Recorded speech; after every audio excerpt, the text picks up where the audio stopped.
Okay, cool. Welcome back to another video. In today's video, we're going to be counting down top 5 streetwear brands that have fallen off. Fallen off worse than Fetty Wap's music career. So without further ado, let's get into this. So coming in at the number 5 spot, we have is Stussy. And I can't lie, I've got a lot of respect for Stussy. It was one of the first streetwear brands that actually got mainstream attention. And also it's a London brand, so I give it that much more respect. Stussy was like Palace before Palace. I want to say mid 2000s, it was mad popular. And then from 2010 all the way up until 2018 maybe, it just fell off. No one was really talking about it, and even in the heights of the streetwear peak days, Stussy wasn't really anywhere to be seen. So yeah, that's why it fell off in my opinion. However, the reason why I did put it at the number 5 spot is because it's sort of making a comeback. They did a Nike collaboration, I believe, and I do see a fair amount of people still wearing it now, but again, it's not as popular how it used to be, so that's why it's sort of still falling off. But if I want to see any brand to come back, it is this brand. But yeah, anyway, that is enough for Stussy. Coming in at the number 4 spot, we have is Obey. And I wouldn't be surprised if a lot of you don't know this brand, because this is such an old brand, and I'm not even sure if they still make clothes anymore. I want to say their most popular years was 2000s until 2010. I want to say at that time they were definitely up there with Stussy and Supreme. And then all of a sudden they just disappeared. I don't know what they're doing now, if they're still a clothing brand. But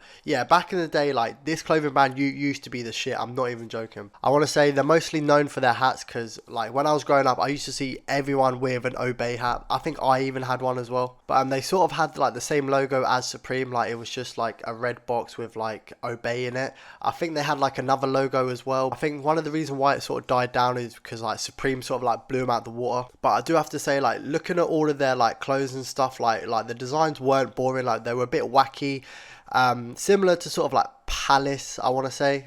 Yeah, just creative stuff. I wouldn't say not boring at all. But yeah, it's just one of them ones really. I'm not fussed that it fell off. I'm not gutted. It wasn't a brand that I sort of fucked with that to care if they fell off or not. Alright, so that was Obey coming in at the number 4 spot. Coming in at the number 3 spot is Vlone. And I know a lot of you are thinking oh yeah, I remember this brand. Literally, this brand survived I want to say 1 or 2 years, and then it just went crashing down. This brand had a quick rise to fame and an even quicker downfall. I don't want to get into mad details, but the owner did have allegations against him, and I think he's in jail now. So I think that was a big reason why this brand sort of had a downfall. I'd say 2018 maybe, this brand was at its peak. You had a lot of rappers promoting it, wearing it, saying it in their songs, and then a year later it just fell off the face of the earth really. But in terms of the clothes that they released, it was cool. I wouldn't say anything too crazy either. It had the V on the back of the t-shirt. That was pretty cool. Apart from that, nothing too rememberable. I'd say at one point Vlone was sort of at Off-White's point, in terms of popularity. Obviously, that didn't really end well for them. But yeah, back in the day, Vlone was the shit. And yeah, now it's just not even a brand really.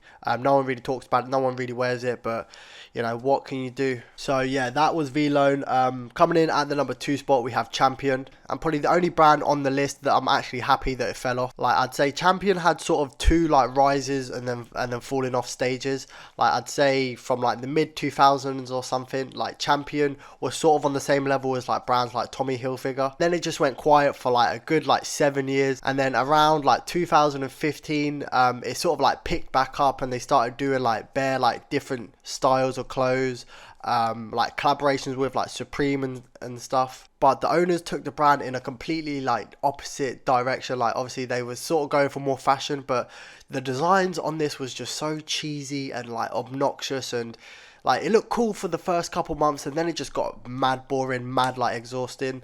They would make a t-shirt and then put bare logos on the t-shirt, and yeah, it was just all in your face. I'm not even joking. When I say they rinsed the logo on some of these designs, bruv, 50 logos per t-shirt.